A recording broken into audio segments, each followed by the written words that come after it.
Well, this is a strange one. I don't know about you people from Sydney. So, it's from Kathy Newman, which strikes me as somewhat unlikely. And it's got 164 upvotes, which is quite a few upvotes. It hurt when you destroyed me on ABC. Now, I don't know if that's referring to last night or so many months ago, but I have enrolled in university to get my facts right. Yeah, well, that probably won't work.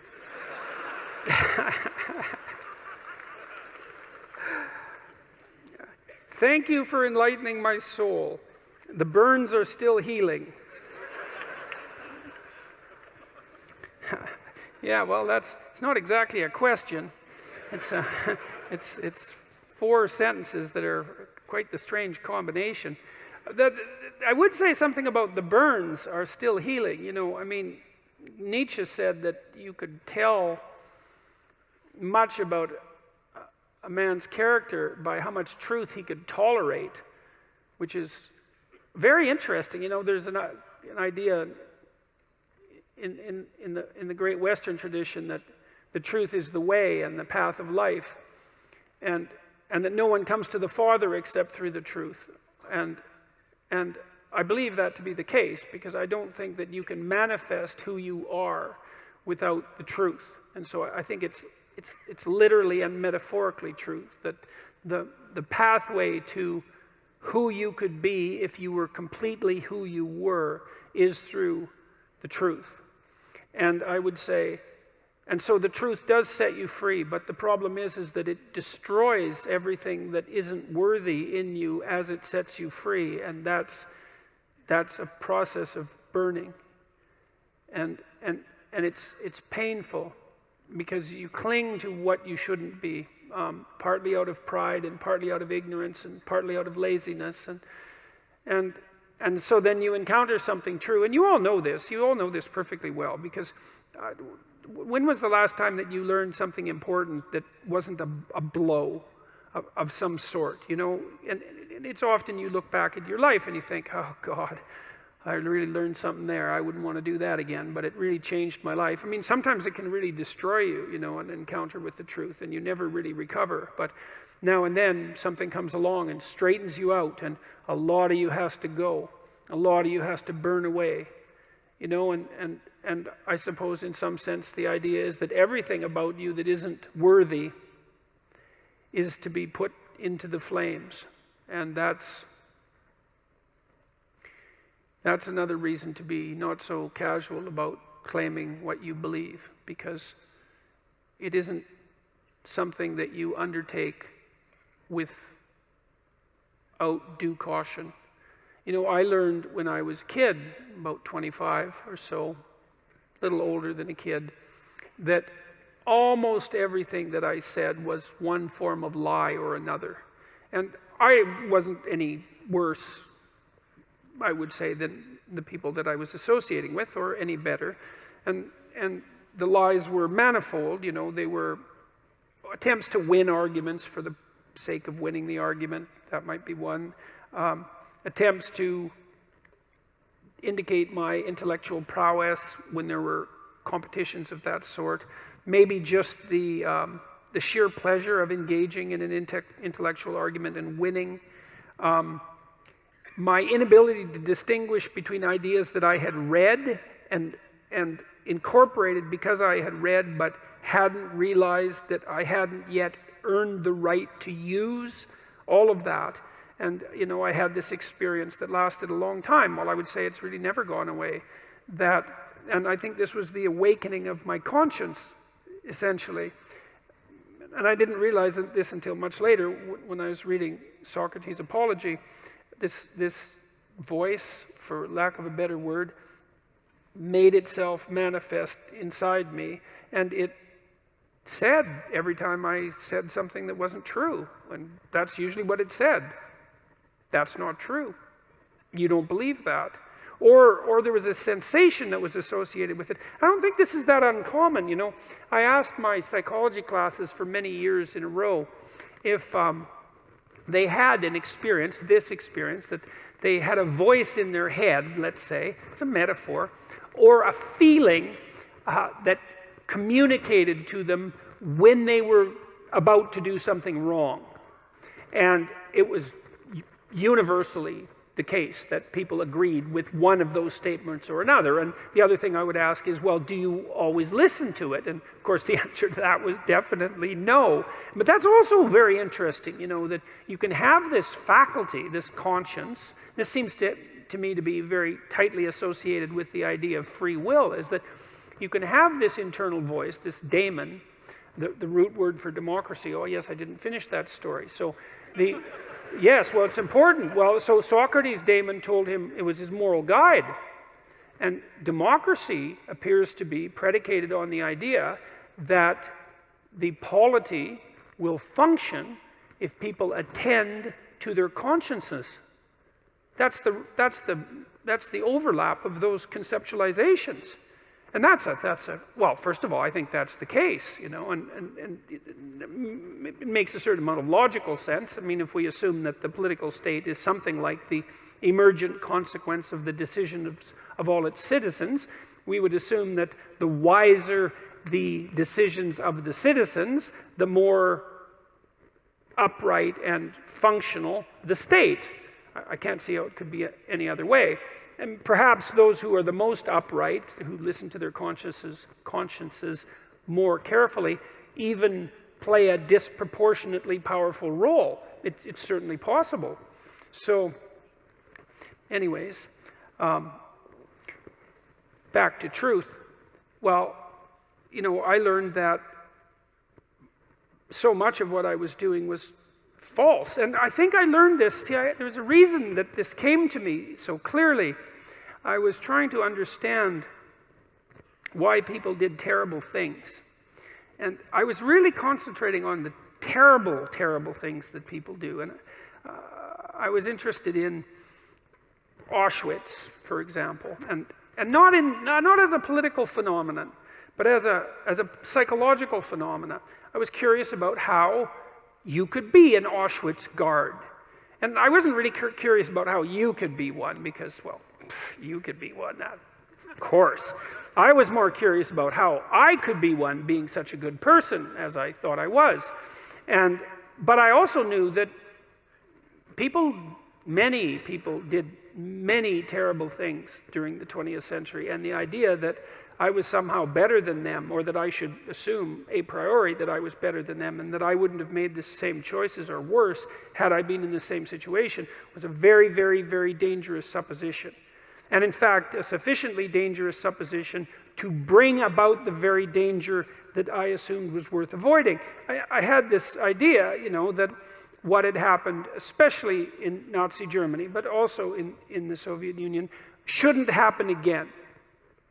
That what we needed to do, because of what happened in the 20th century, especially because we also managed to create hydrogen bombs, that we had become so technologically powerful that there wasn't time for that anymore, that time for that was over, and that we really needed to understand why it happened, and that perhaps we could go deep enough in that understanding, which is, I think, what happens when you go deep into understanding, so that you could stop it.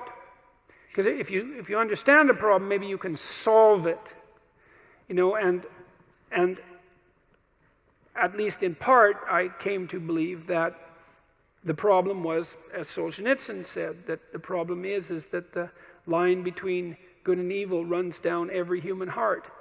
And I was reading Jung at the same time, you know, and he believed that the human soul was a tree whose roots grew all the way to hell, and believed also that in the full investigation of the shadow, which was the dark side of the human psyche, was that it was bottomless, essentially, that it was like an experience of hell. And that also struck me as true.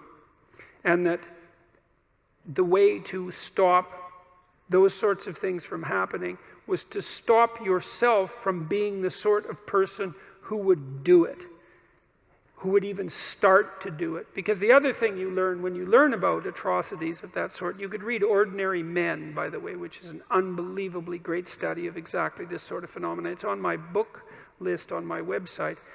It's about a group of German policemen who were turned into brutal murderers over a period of months when they went into Poland after the Germans had marched through. And they were just ordinary middle-class men. And they weren't forced into this by their leadership, by the way, either, which is one of the things that makes the book so interesting. So for me, it was a matter of understanding that if we want this sort of thing to not happen anymore, then we have to start to become the sort of people who wouldn't do it, which seems rather self-evident, all things considered, unless, you believe that we're the pawns of social forces, for example, like the Marxists do. And I don't believe that, because we're also the creator of social forces.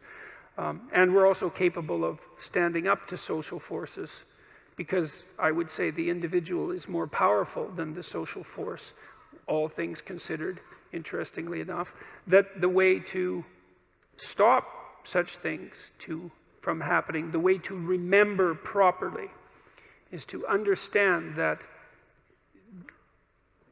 you could do it, that you could do those terrible things, because the people who did them were like you, and that the way out of that is to stop being like that. And the way you stop being like that is, well, at least in part, by ceasing to tell yourself lies that you don't believe in, and that you shouldn't act out.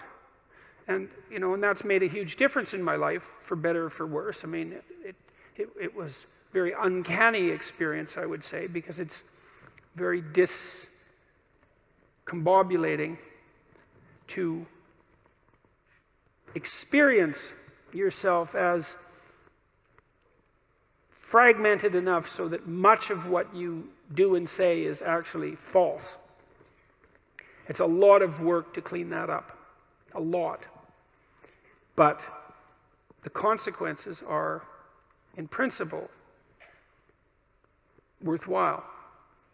And so that was part of what, understanding that was part of what drove me towards clinical psychology, say, and away from political science and law and from politics in general, because I started to believe that, and I think this is the great Western idea, which people were quite irritated about, by the way, on Q&A last night as well, that the proper route forward for the redemption of the individual and for mankind as a whole is as a consequence of the redemption of each individual. And I truly believe that. And I believe that that occurs as a consequence of adherence to the truth and courage in the face of being. That's rule one, right? To stand up straight with your shoulders back, is to take on the onslaught and to enter the contentious ring and to do more than your best, because your best isn't enough, because your best isn't as good as you could be. You have to push yourself past that. And that's, as far as I can tell, where you find what you need in life. You find the meaning that sustains you in life, and you find the patterns of action that redeem the world, both at the same time. I mean, life is a very difficult business. It's fatal, and it's full of suffering, and it's full of betrayal and malevolence. There's nothing about it that's trivial. It's all profound. And in order to find your way through all of that capacity for hellish experience, let's say, you need to develop a relationship with something that's profound. And you can. You have that capacity. And what could be more profound than the truth? And what would you rather have on your side? And you might say, well, that's obvious, and of course everyone should do that. And then you need to know why you don't. And the answer is, well, sort of encapsulated in this first amusing question, Thank you for enlightening my soul. The burns are still healing. It's like, well, there's no shortage of dead wood to burn off. And And there's no shortage of pain when the dead wood burns off. And that's what makes people afraid of the truth. You know, maybe that's why Moses encountered God in a burning bush. Who the hell knows? But there's something about that idea that seems to me to be the case. And so, what's the decision that you make? You know, you decide to believe. You know, it's a risk, an existential risk. It's an act of faith. You believe that the truth can set you free. You believe that people have an intrinsic divinity about their soul. You decide that you're going to live in that manner and that you're going to let everything about yourself that isn't worthy of that goal die. And that might be almost everything that you are. And that's a terrible thing to contemplate. The only thing that's worse, I would say, is the alternative. Because the alternative is the sorts of hells that we managed to produce around us and that we produced with particular expertise during the totalitarian regimes of the 20th century. And it would be a good thing if we decided collectively and individually not to go back there again. Thank you.